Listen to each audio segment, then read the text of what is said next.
Elle touchait leur visage froid. Elle peignait leurs cheveux raides. Elle maquillait leurs lèvres bleues. Pendant 15 ans, Margot Delacroix a travaillé seule, chaque nuit, dans un salon souterrain où personne ne ressortait vivant.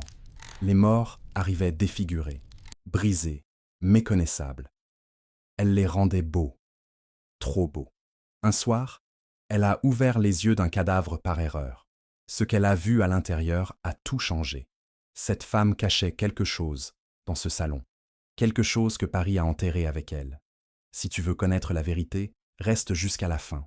Si tu oses continuer, abonne-toi maintenant. Paris, 1897. Sous les rues pavées, sous les cafés, sous les théâtres, il existait un réseau de tunnels que peu connaissaient. Les catacombes officielles attiraient les curieux. Mais il y avait autre chose, des salles cachées, des portes murées, des escaliers qui ne menaient nulle part.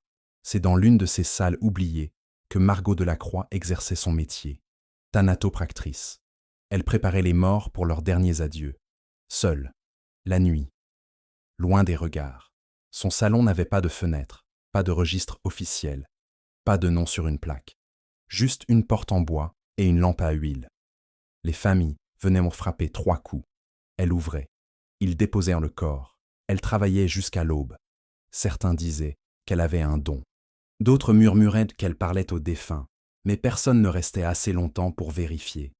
Abonne-toi si tu veux découvrir ce qui se passait vraiment derrière cette porte. Margot n'avait pas toujours vécu sous terre.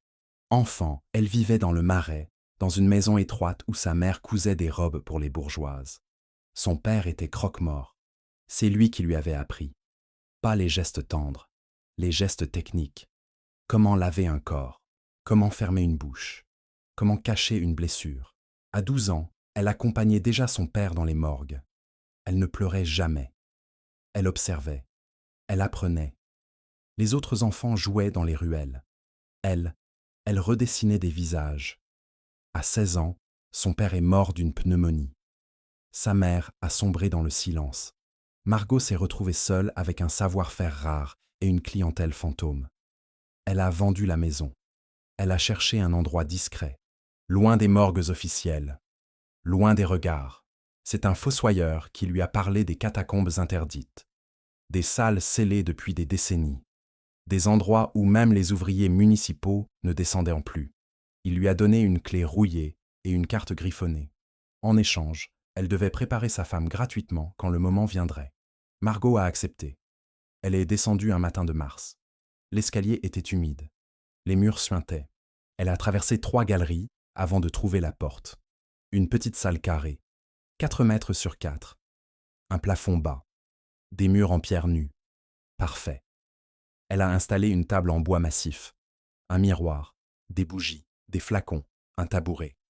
Elle a accroché un rideau pour séparer l'espace. Elle a gravé son initiale sur la porte. Monsieur, les premiers clients sont arrivés par le bouche à oreille. Une mère qui avait perdu son fils dans un accident de fiacre. Un veuf qui voulait revoir sa femme une dernière fois. Un patron d'usine qui devait présenter son ouvrier mort dignement. Margot ne posait pas de questions. Elle prenait le corps. Elle travaillait. Elle rendait. Les familles pleuraient de soulagement. Leurs morts ressemblaient enfin à des êtres humains. Margot avait un vrai talent. Elle savait reconstruire un nez brisé avec de la cire. Elle savait teinter une peau livide pour lui redonner vie. Elle savait positionner un visage pour qu'il semble apaisé. Mais surtout, elle savait écouter. Pas les vivants, les morts. Elle leur parlait pendant qu'elle travaillait, doucement, comme à des amis. Personne ne le savait. Au bout de 3 ans, Margot ne remontait presque plus à la surface. Elle dormait dans une alcôve qu'elle avait aménagée derrière le rideau. Elle mangeait du pain sec et du fromage qu'on lui laissait près de la porte. Elle ne voyait la lumière du jour qu'une fois par semaine, quand elle allait chercher ses produits chez l'apothicaire. Les gens commençaient à la reconnaître. La femme pâle, la femme silencieuse, celle qui sentait la cire et la lavande. Certains changèrent de trottoir, d'autres la saluaient avec respect. Margot ne répondait jamais. Elle achetait ce dont elle avait besoin et redescendait. Son monde était sous terre, avec les morts, avec le silence, avec la vérité nue des corps sans vie. Elle préférait ça. Les vivants mentaient. Les morts Jamais. Mais il y avait quelque chose d'étrange dans ce salon. Margot avait commencé à remarquer des détails troublants. Parfois, un corps qu'elle avait laissé les mains croisées sur la poitrine se retrouvait les bras le long du corps. Parfois, une bouche qu'elle avait fermée avec du fil était entr'ouverte au matin. Au début, elle pensait que c'était la rigidité cadavérique qui jouait des tours. Ou les rats. Mais les rats ne défont pas un nœud. Ils ne déplacent pas une tête. Margot a commencé à rester éveillée plus longtemps, à observer, à attendre. Une nuit, elle a vu un doigt qui bougeait, imperceptiblement, puis un autre. Elle s'est approchée. Le corps était froid, raide, mort depuis 2 jours. Pourtant, le doigt bougeait. Elle a posé sa main dessus. Le mouvement s'est arrêté. Elle a reculé. Rien. Elle est retournée travailler. Le doigt a recommencé. Margot n'a rien dit à personne. Elle a continué son travail comme si de rien n'était. Mais elle savait. Quelque chose habitait ce salon. Quelque chose qui n'était ni vivant, ni tout à fait mort. Elle a commencé à laisser des offrandes. Un verre d'eau, une fleur, une bougie allumée dans le coin nord. Les mouvements ont cessé, pendant un temps. Puis ils sont revenus, plus forts, plus fréquents. Un soir, elle a trouvé un message gravé sur la table. 3 mots en latin. Non sum sola. Je ne suis pas seule. Margot a regardé autour d'elle. Personne. Elle a soufflé la bougie. Elle a attendu dans le noir. Un souffle froid a effleuré sa nuque. Une voix a murmuré. Pas avec des mots, avec une intention, une présence. Margot a compris. Elle n'était pas seule. Elle ne l'avait jamais été.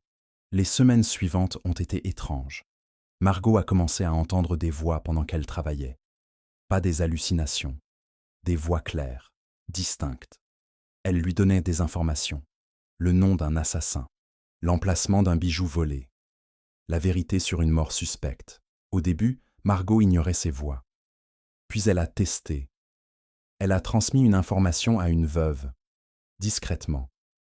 La veuve a trouvé l'argent caché par son mari.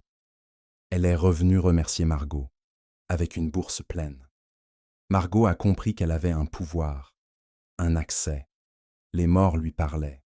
Ils lui confiaient leurs secrets, leurs regrets, leurs vengeances. Et elle pouvait choisir quoi en faire. Elle a commencé à écouter plus attentivement, à poser des questions. Les morts répondaient, toujours. Mais ce pouvoir avait un prix. Margot dormait de moins en moins. Elle faisait des cauchemars où des mains froides la tiraient sous la table. Elle voyait des ombres bouger dans les coins. Elle sentait des regards posés sur elle en permanence. Un matin, elle s'est réveillée avec des bleus sur les poignets. Comme si on l'avait attrapée. Elle n'avait aucun souvenir. Elle a vérifié la porte, fermée de l'intérieur. Personne n'était entré. Pourtant, les bleus étaient là, violets, profonds, en forme de doigt. Margot a compris qu'elle était allée trop loin. Elle avait ouvert une porte qu'elle ne savait pas refermer. Les morts ne voulaient plus seulement parler. Ils voulaient toucher. Ils voulaient revenir. Et elle était leur pont. Si tu sens un frisson maintenant, c'est normal. Abonne-toi avant que ça empire. Un client est arrivé un soir avec un corps particulier. Un jeune homme, 25 ans, pendu dans sa chambre. Pas de lettres, pas d'explication. La famille voulait comprendre. Margot a accepté le travail. Elle a commencé à préparer le corps, laver, habiller, coiffer. Mais quand elle a touché son front, elle a reçu une décharge. Pas électrique, émotionnelle. Elle a vu sa vie en accéléré. Son enfance, ses amours, ses peurs et sa mort. Ce n'était pas un suicide. On l'avait pendue. Margot a ouvert les yeux. Le jeune homme la regardait. Pas physiquement, mais elle sentait son regard. Elle a murmuré. « Qui t'a fait ça ?» Une voix a répondu dans sa tête. Un nom, un visage, un lieu. Margot a tout noté. Elle a rendu le corps. Elle a transmis l'information à la famille. 3 jours plus tard, un homme a été arrêté. Le meurtrier. Margot est devenue une légende. Mais elle avait peur. Parce qu'elle savait que ce pouvoir grandissait. Elle ne contrôlait plus rien. Les morts venaient à elle sans qu'elle les appelle. Ils lui montraient des choses qu'elle ne voulait pas voir. Des crimes, des trahisons, des horreurs enfouies. Elle ne dormait plus du tout.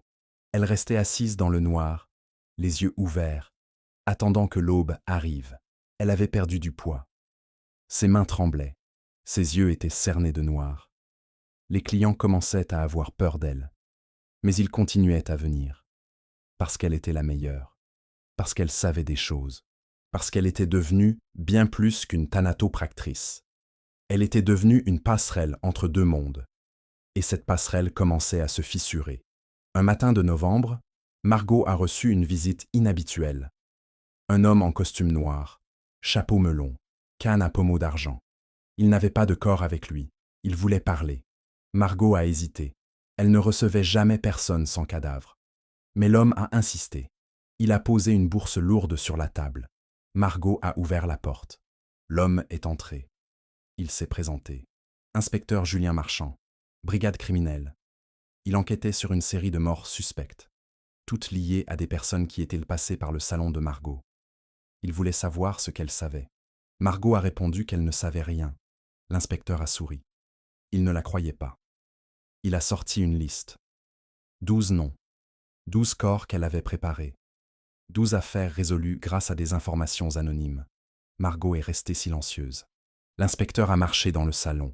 Il a observé la table, les flacons, les bougies, le miroir. Il a remarqué les inscriptions sur les murs, des dates, des initiales, des symboles. Il a posé sa main sur la pierre froide. « Cet endroit parle », a-t-il murmuré. Margot a frissonné. L'inspecteur s'est retourné. « Vous n'êtes pas folle, mademoiselle Delacroix. Vous êtes connectée. Je le sais parce que moi aussi je l'étais, avant. » Il a remonté sa manche. Son avant-bras était couvert de cicatrices. Profondes, anciennes. Les morts m'ont presque emporté. J'ai dû couper le lien. Vous devriez faire pareil. Margot a secoué la tête. Je ne peux pas. L'inspecteur a soupiré. Alors ils vous prendront. Un jour. Quand vous serez trop faible pour résister. Ils vous prendront et vous deviendrez l'une d'eux. Margot a voulu protester, mais elle savait qu'il avait raison. Elle sentait déjà le changement. Sa peau était plus froide, ses pensées plus lentes. Elle oubliait des choses simples. Son prénom, son âge, la couleur du ciel. Elle vivait dans un brouillard permanent. L'inspecteur a repris. « Je peux vous aider, mais vous devez me dire la vérité. Qui vous a ouvert cette porte ?» Margot a hésité, puis elle a parlé. Elle a raconté le fossoyeur, la clé, la carte, les premiers mouvements, les voix, les visions, tout. L'inspecteur écoutait sans l'interrompre. Quand elle a fini, il a hoché la tête. Ce fossoyeur, il s'appelait Gaston Moreau? Margot a acquiescé. L'inspecteur a fermé les yeux. Il est mort il y a 5 ans, mais avant, il a ouvert 7 portes comme celle-ci. 7 salons. 7 thanatopractrices. Toutes mortes. Vous êtes la 8e. Le silence est tombé dans le salon. Margot sentait son cœur battre trop vite. Pourquoi? L'inspecteur a sorti un vieux carnet. Il a tourné les pages. Des croquis, des plans, des notes. Gaston Moreau était membre d'une confrérie occulte, les Veilleurs des Seuils. Il croyait qu'on pouvait ramener les morts en ouvrant des passages. Pas physiquement, énergétiquement. Ils cherchèrent des personnes sensibles, des médiums naturels. Ils les plaçaient dans des lieux chargés, sous terre, près des ossements. Et ils attendaient. Les morts venaient naturellement. Ils s'attachaient, ils se nourrissaient. Et quand le médium était vidé, ils passaient à travers. Ils revenaient, brièvement, mais ils revenaient. Margot a reculé. « Vous voulez dire que je nourris des fantômes ?» L'inspecteur a secoué la tête. « Pire, vous nourrissez quelque chose de bien plus ancien. » Margot ne comprenait pas. L'inspecteur a continué. « Les catacombes ne sont pas juste un cimetière. Elles ont été construites sur un ancien temple romain, dédié à Pluton, dieu des enfers. Les Romains faisaient des sacrifices ici, des rituels. Ils ouvrirent des portes, et ces portes ne se sont jamais vraiment fermées. Gaston le savait. Il a réactivé ces passages, en utilisant des vivants comme vous. Vous êtes un ancrage, une clé vivante, et plus vous travaillez ici, plus vous enfoncez cette clé, jusqu'à ce qu'elle se brise, et vous avec. Margot tremblait. Elle voulait partir, fuir, mais elle savait qu'elle ne pouvait pas. Elle était liée à cet endroit, physiquement, spirituellement. Si elle partait, elle mourrait. L'inspecteur l'a confirmé. Les 6 autres ont essayé. Elles sont mortes dans les 3 jours. Margot s'est assise. Elle était piégée. L'inspecteur a posé une main sur son épaule. Il y a peut-être une solution, mais elle est dangereuse. Margot a levé les yeux. Dites-moi. L'inspecteur a sorti un petit flacon, liquide noir, épais, sang de corbeau mêlé à de la cendre de sauge. Les veilleurs l'utilisaient pour couper les liens. Vous devez en boire pendant 3 nuits, à minuit, en récitant une incantation. Ça va fermer la porte, mais ça va aussi briser tout ce qui est passé à travers. Les morts que vous avez aidés, les voix que vous avez entendues, tout va hurler, tout va résister. Et si vous échouez, ils vont tous venir en même temps, et ils vont vous dévorer. Margot a pris le flacon. Elle n'avait pas le choix. Que dois-je réciter? L'inspecteur a écrit sur un papier, 3 lignes en latin. Apprenez-les par cœur, ne les lisez pas, récitez. Il s'est levé. Je reviendrai dans 4 jours. Si vous êtes encore vivante, vous serez libre. Cette nuit-là, Margot a commencé le rituel. Elle a bu le liquide. Il brûlait, comme du feu liquide. Elle a récité les mots. Sa voix tremblait. Autour d'elle, les bougies ont vacillé. Les ombres ont grandi. Elle a entendu des murmures, des grondements, des cris étouffés. Les murs semblaient vibrer. Margot a continué. Elle a fini l'incantation. Les bougies se sont éteintes. Le noir absolu. Elle est restée immobile, attendant. Puis elle a senti quelque chose. Une main sur sa cheville. Froide, ferme. Elle a voulu crier. Mais aucun son n'est sorti. La main a serré. Plus fort. Margot a donné un coup de pied. La main a lâché. Elle a rallumé une bougie. Rien. Personne. Mais sur le sol, une trace. Des doigts. Dans la poussière. 5 doigts. Trop longs. Trop fins. Pas humains. Les 2 nuits suivantes ont été pires. Margot buvait, récitait. Et chaque fois, les attaques devenaient plus violentes. Des griffures apparaissaient sur ses bras. Des morsures sur ses épaules. Elle voyait des visages dans les murs. Des bouches qui s'ouvraient sans bruit. Des yeux qui la fixaient. Elle ne dormait plus. Elle ne mangeait plus. Elle tenait à peine debout. Mais elle continuait. Parce qu'elle savait que c'était sa seule chance. La 3e nuit, elle a failli abandonner. Une forme massive s'est matérialisée devant elle. Pas un mort. Quelque chose de plus vieux. De plus sombre. Ça n'avait pas de visage. Juste une silhouette noire et dense. Ça a avancé vers elle. Margot a récité plus fort. La silhouette a hurlé. Un son inhumain. Puis, elle s'est désintégrée. La porte s'est fermée. Margot est tombée. Inconsciente. Elle s'est réveillée 2 jours plus tard. L'inspecteur était là. Il lui donnait de l'eau. Margot a ouvert les yeux. Elle était vivante. Elle a regardé autour d'elle. Le salon était silencieux. Vraiment silencieux. Plus de murmures.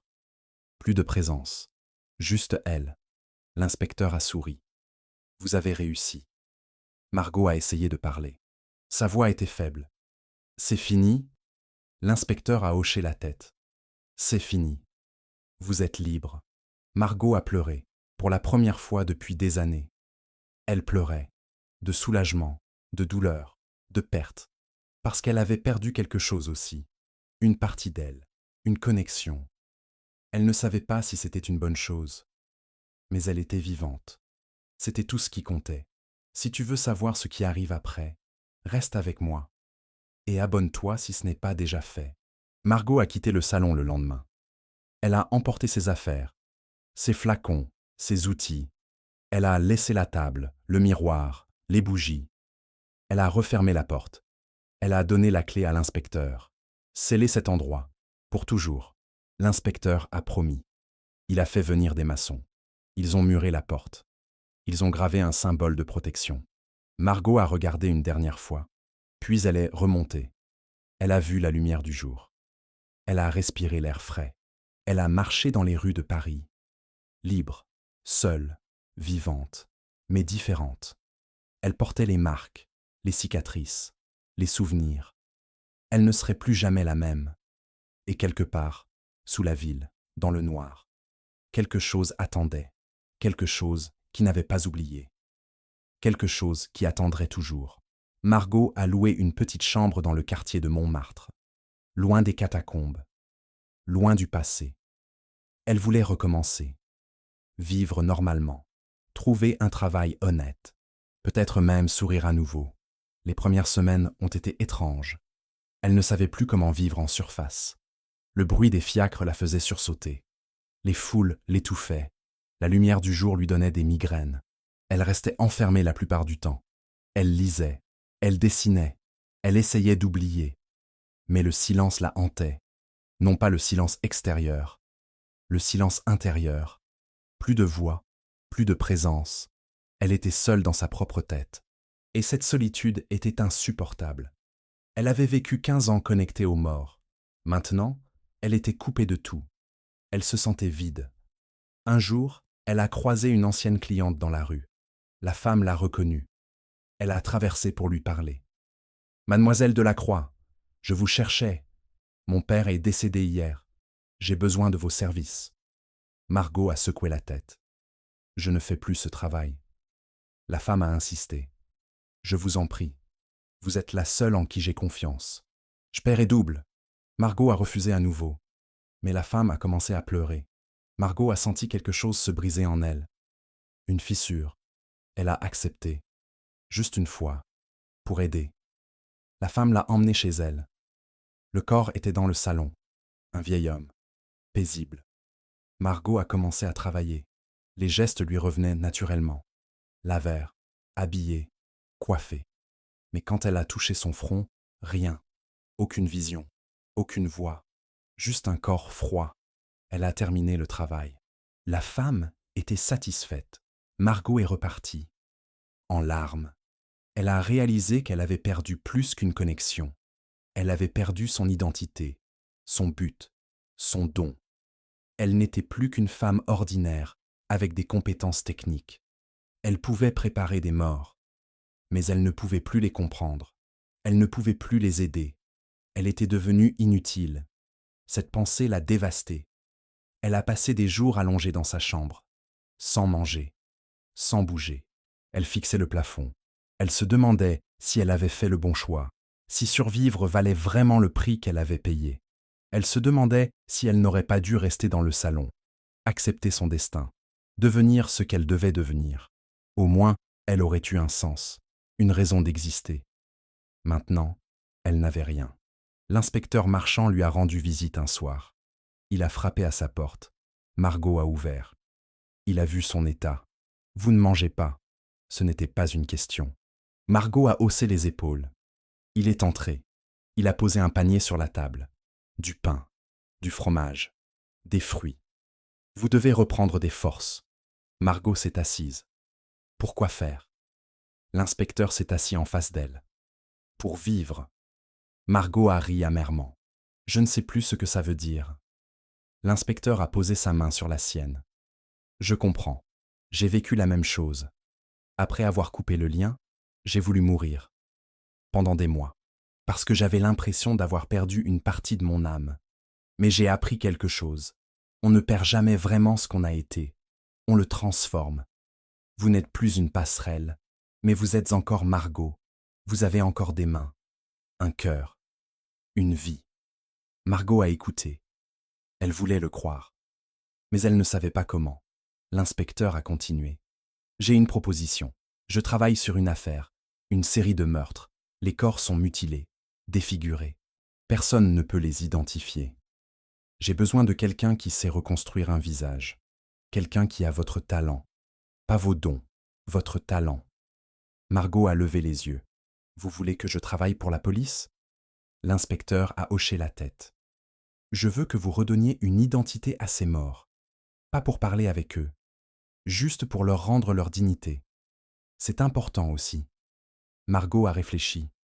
Peut-être qu'il avait raison. Peut-être qu'elle pouvait encore être utile, différemment. Elle a accepté. L'inspecteur a souri. Bien, on commence demain. Le lendemain, Margot est entrée dans la morgue de la préfecture. Une grande salle froide, des tables en métal, des corps alignés sous des draps. L'inspecteur lui a montré 3 corps, 3 femmes, toutes jeunes, toutes défigurées. Margot s'est approchée. Elle a soulevé le premier drap. Le visage était méconnaissable, brûlé. Margot a inspiré profondément. Elle a sorti ses outils. Elle a commencé à travailler, reconstruire, modeler, redessiner, pendant des heures. Quand elle a terminé, le visage était là. Une jeune femme brune, 20 ans, très fin. L'inspecteur a pris une photographie. Il l'a montrée dans les quartiers. 2 jours plus tard, la famille a été retrouvée. Ils ont identifié leur fille. Ils ont pu l'enterrer. Margot a senti quelque chose. Pas une voix, juste une chaleur, une satisfaction. Elle avait aidé, différemment. Mais elle avait aidé. Elle a continué. Corps après corps, affaire après affaire. Elle reconstituait des visages.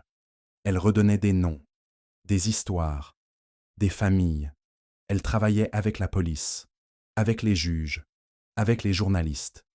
Son nom a commencé à circuler. Margot Delacroix, l'artiste des morts, celle qui rend visible l'invisible. Elle a reçu des demandes de toute la France. Elle a voyagé. Elle a enseigné. Elle a formé d'autres thanatopractrices. Elle a écrit un manuel.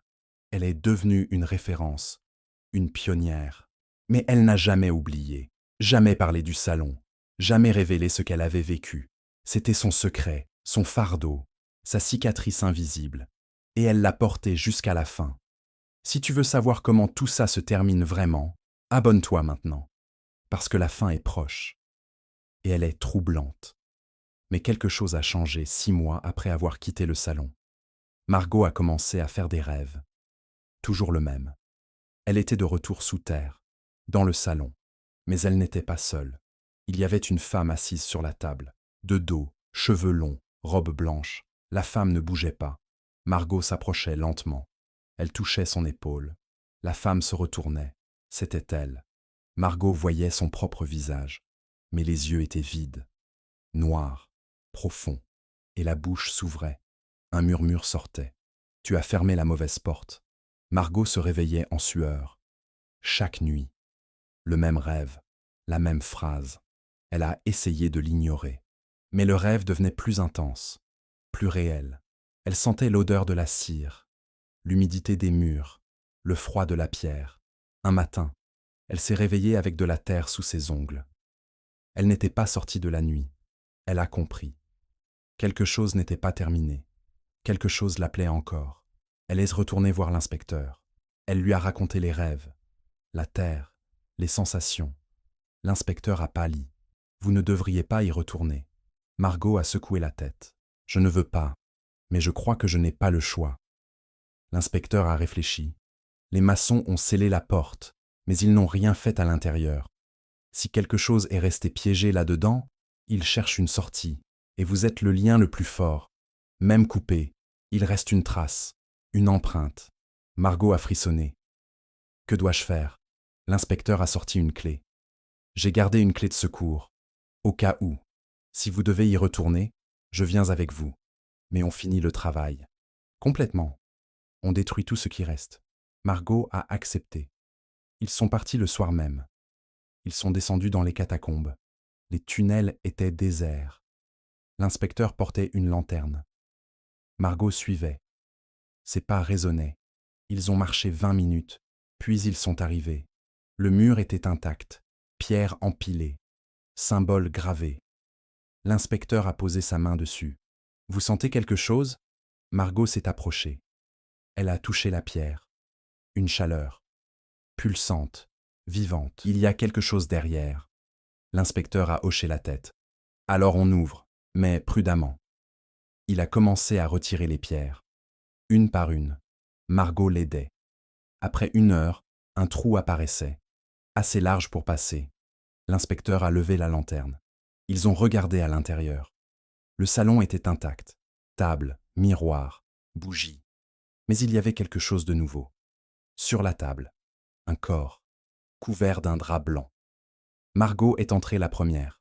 L'inspecteur la suivait. Ils se sont approchés de la table. Margot a attrapé le drap. Elle a hésité. L'inspecteur a posé sa main sur son épaule. « Vous n'êtes pas obligé. » Margot a respiré profondément. Elle a retiré le drap. Elle a crié. C'était elle, son propre corps, allongé là, les yeux fermés, les mains croisées sur la poitrine, habillée exactement comme dans le rêve.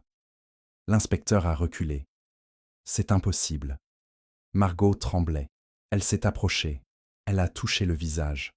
La peau était froide, réelle. Elle a regardé l'inspecteur.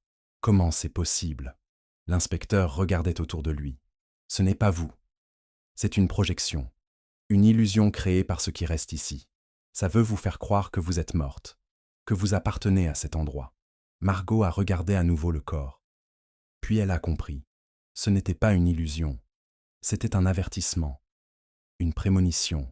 Si elle restait connectée à cet endroit, même de loin, elle finirait vraiment là, sur cette table.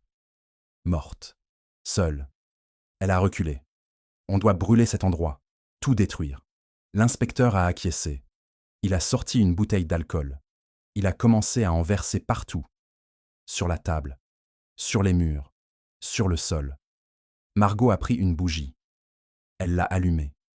Elle a regardé une dernière fois le salon. 15 ans de sa vie. 15 ans de secrets, de douleur, de pouvoir. Elle a lancé la bougie. Le feu a pris immédiatement. Les flammes ont grimpé. Rapides, violentes. Margot et l'inspecteur sont sortis en courant. Ils ont refermé le mur derrière eux. Ils ont entendu un hurlement, pas humain, puis plus rien, juste le crépitement du feu. Margot n'est jamais redescendue dans les catacombes. Elle a quitté Paris 3 mois plus tard. Elle s'est installée à Lyon. Elle a ouvert un atelier légal. Elle formait des apprentis. Elle écrivait. Elle donnait des conférences. Elle est devenue respectée, connue, admirée. Mais elle ne parlait jamais de ses débuts, jamais du salon. Les gens pensaient qu'elle avait appris avec son père. C'était vrai, mais incomplet. L'inspecteur Marchand lui écrivait régulièrement. Il lui donnait des nouvelles de Paris, des affaires résolues, des vies sauvées grâce à son travail passé. Il ne mentionnait jamais le salon, ni le feu, ni ce qu'ils avaient vu. C'était un pacte silencieux, un secret partagé, une cicatrice commune. Margot gardait ses lettres dans une boîte en bois. Elle les relisait parfois.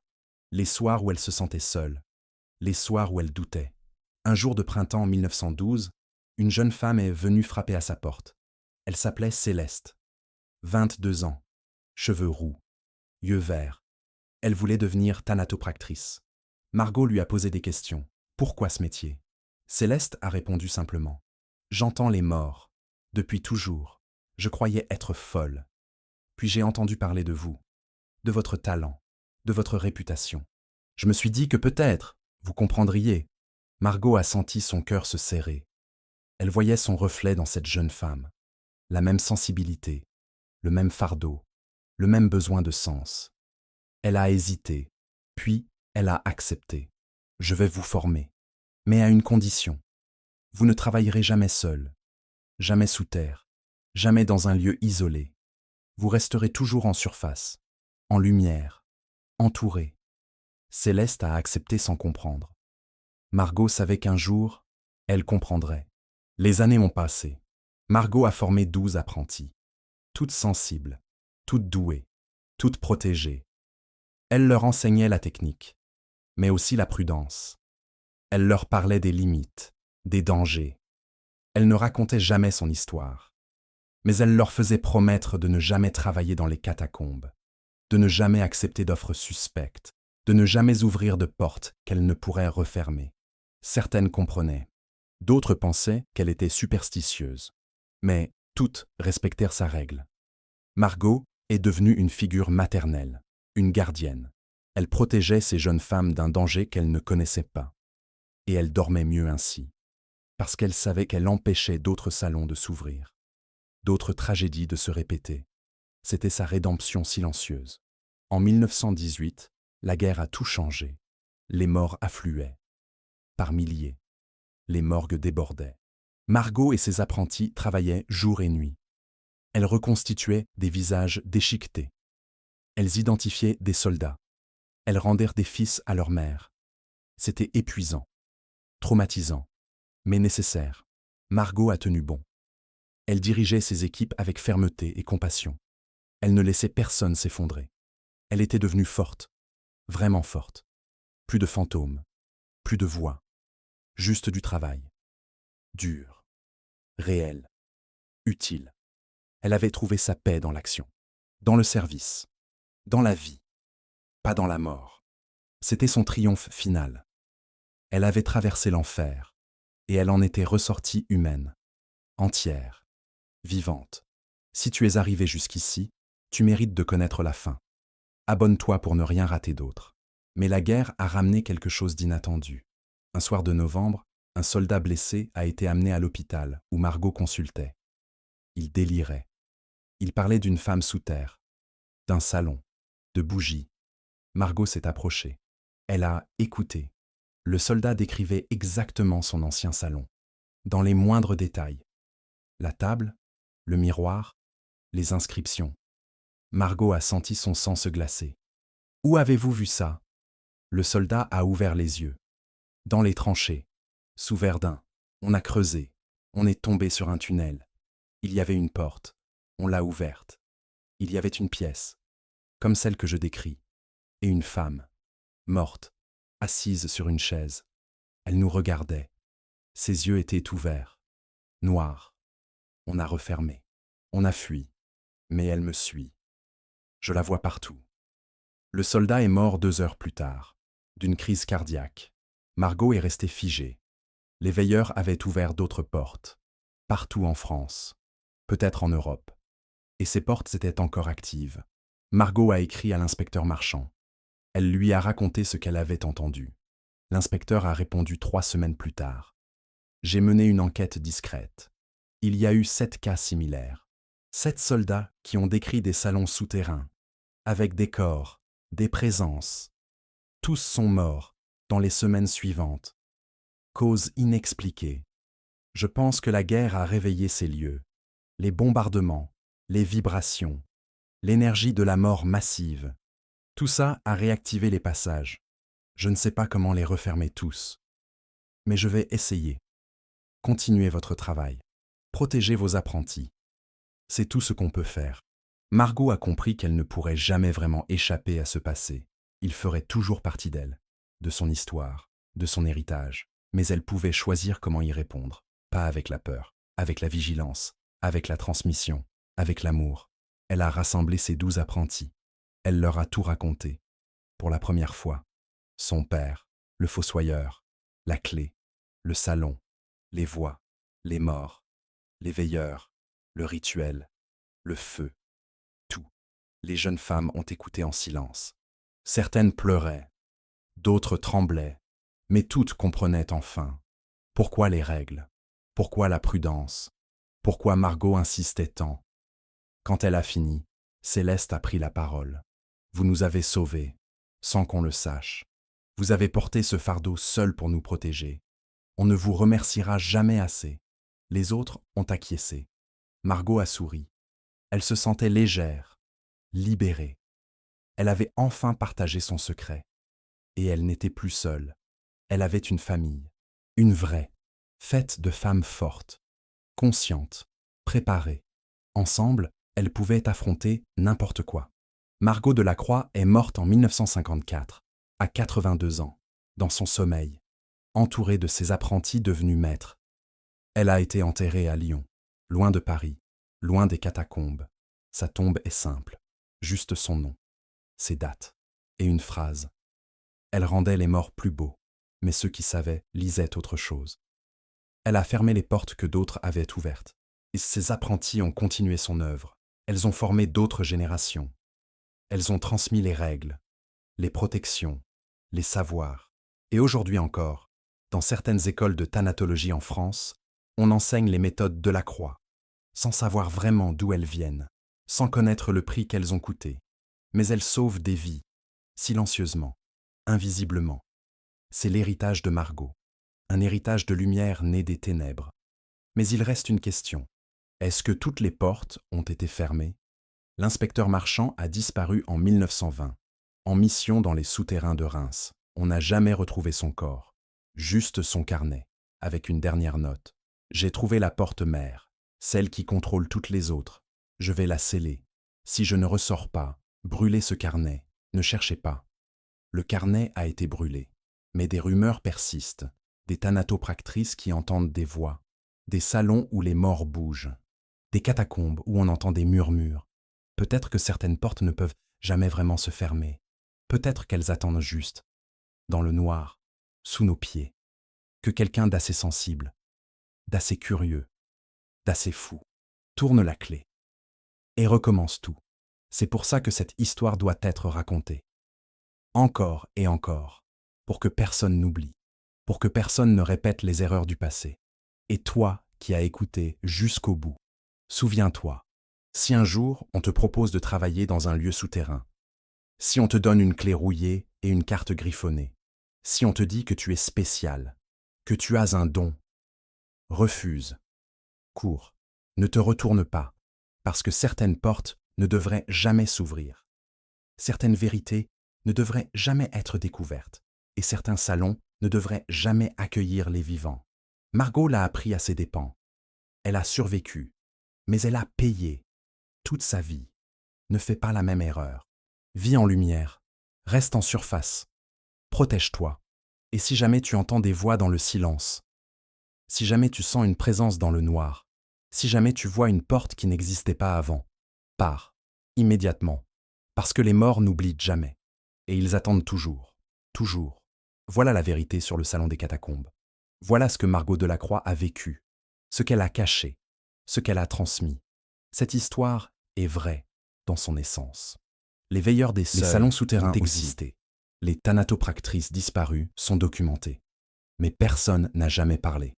Personne n'a jamais relié les points, jusqu'à maintenant. Si cette histoire t'a marqué, abonne-toi pour ne rien manquer des prochaines révélations.